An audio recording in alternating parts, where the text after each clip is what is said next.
এই যে এই সবজিগুলা আমাদের বাড়ি এনে দিছে। এই যে পাকা করলা, কাঁচা করলা, তারপরে তুলসী পাতা ডাইল দিছে কেলিগা জানি না।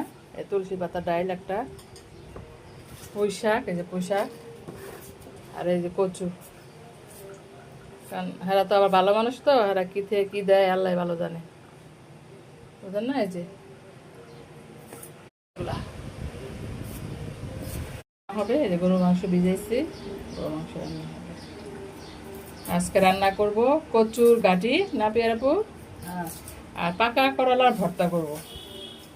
এই যে পাকা করলার ভর্তা, এই যে আর কিছু না, আর কিচ্ছু না। মুসুল্লা ভাজবে না, এই পাকা করলা ভর্তা করব।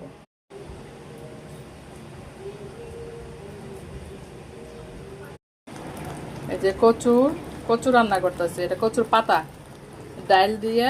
এই যে এদেশের মানুষ এইভাবে খায়, আমরা যখন ইলিশ মাছ দিয়ে শুকনো শুকনো খাই, আর এই দেশের মানুষ এরকম একটু মাখা মাখা খায়।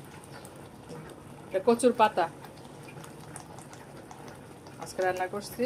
সাথে গরুর মাংস আছে, এই যে গরুর মাংস এক পাতিলা রান্না করছি।